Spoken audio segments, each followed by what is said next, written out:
Hey everyone, and welcome to my next podcast, day 3. I'm Chris from Marketing Botics, and today I want to talk about imposter syndrome because even though I'm here doing these podcasts and trying to make myself as visible as possible, I suffer really bad with imposter syndrome, and it takes a lot to get me to actually publish these videos, which is very strange. So yeah, today I really want to talk about imposter syndrome.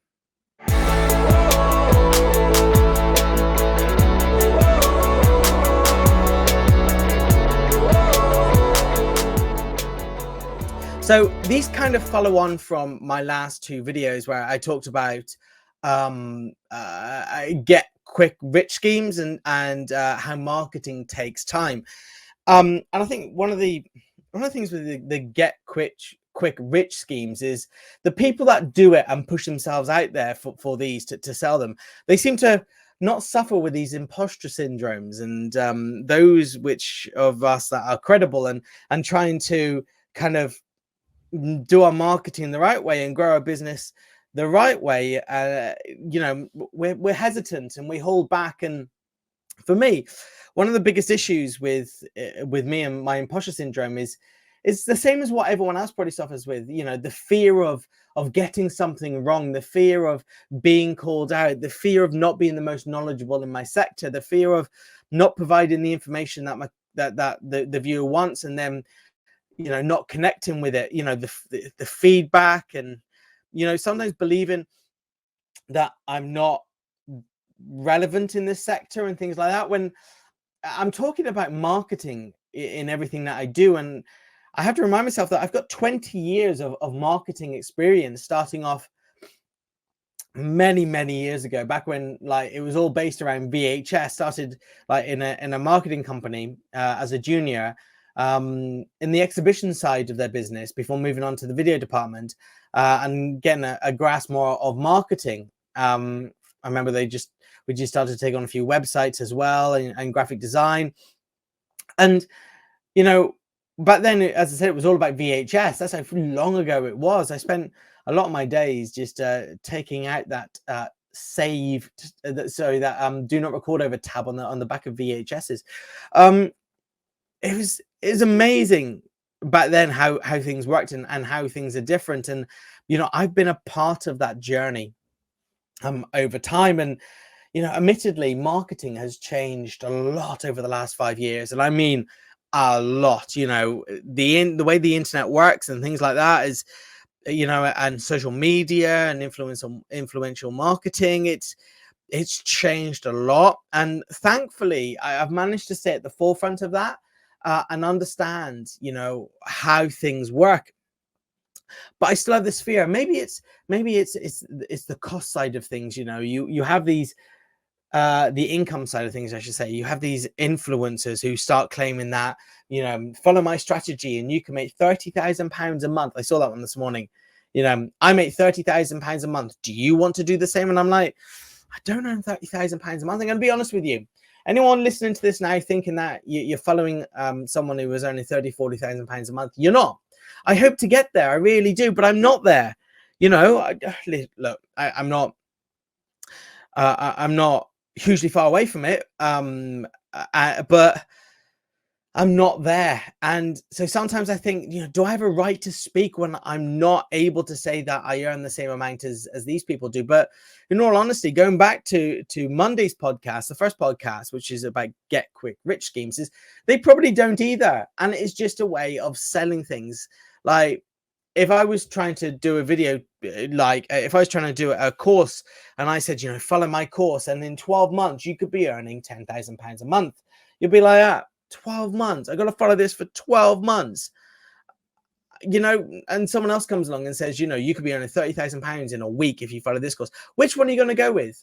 You're always going to go with the one that says you can get money quicker, even though it's not true, even though it's complete false premises.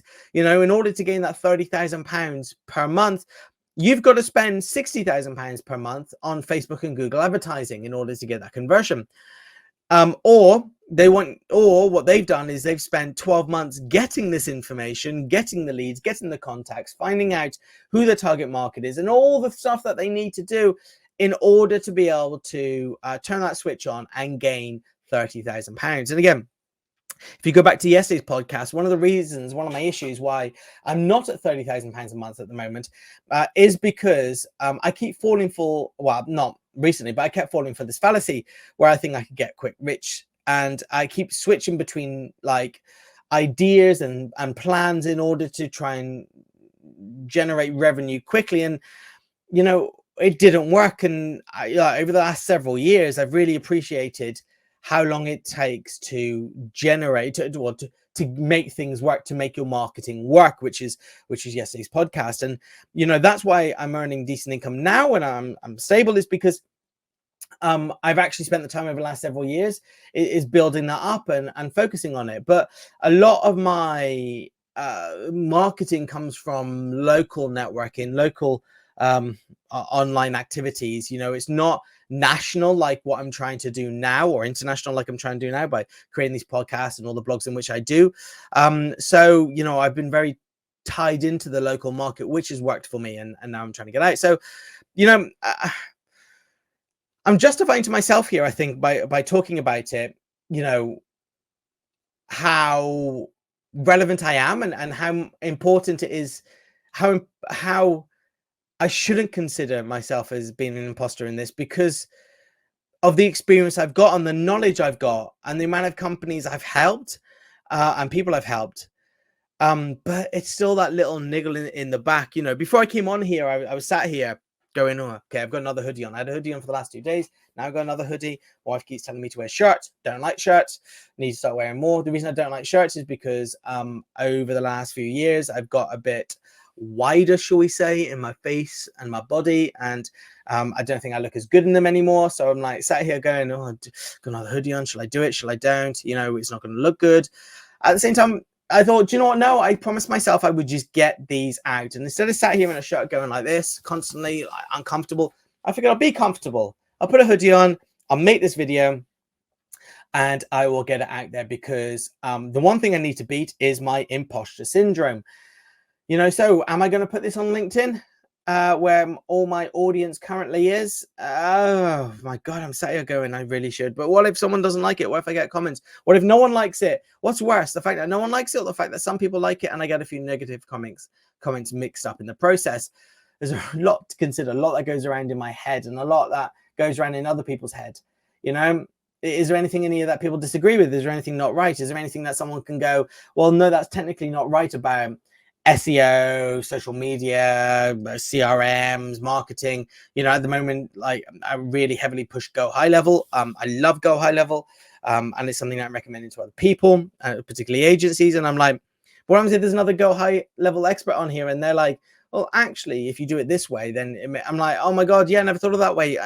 You know, so am I the most knowledgeable in the field on Go High Level? Am I not? I'm like, my God, there's so much that you think about when you are, you know, when you are trying to justify not publicizing this video, not putting this video out there, or all the content and the information. And it can be scary. Imposter syndrome can be scary.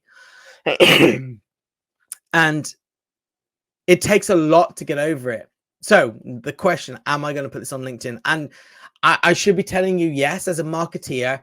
If you were asking me now, I'd be like, yes, you need to stick that on LinkedIn if that's where all your contacts are, or Facebook or Instagram or whatever you're going to do. You know, you need to be doing that. But then telling myself, I'm like, should I? Will I? I don't know. So scary. So my hope, you think, well, why am I making this video? I'm making this video definitely because I promised myself I would. I'm going to stick it on YouTube. I'm going to stick it into my podcast, which is on Spotify, Apple. Got Apple connected to it last night, and Amazon.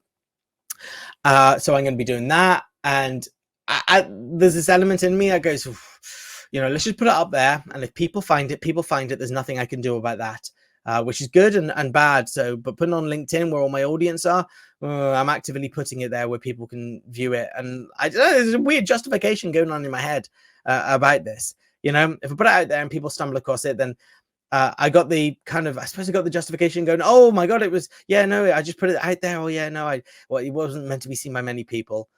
But if people love it, I can go, yeah, I put it out there, yeah, for everyone to see. I want it to become like heavily optimized.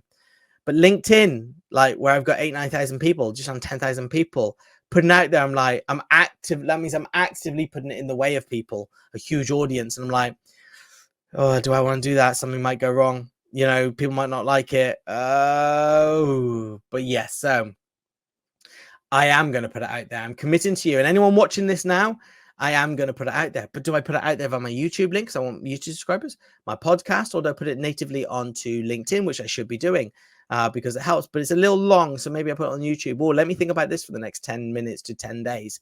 See, you're already doing it. And it's all based around imposter syndrome. You know, it's all based around that and giving yourself excuses not to put it out there because secretly you're just worried someone's going to say something negative about it. That's what it comes down to. And that's something that I need to get over, and we all need to get over, those that aren't doing content, those that aren't publishing it out there, because those that are putting the content out there, those that are putting their face out there, those that are doing, you know, making themselves visible are the ones that's going to get the fish, the ones that are going to get more clients, you know, because that's where we are now. We're in a content age where people want digital content.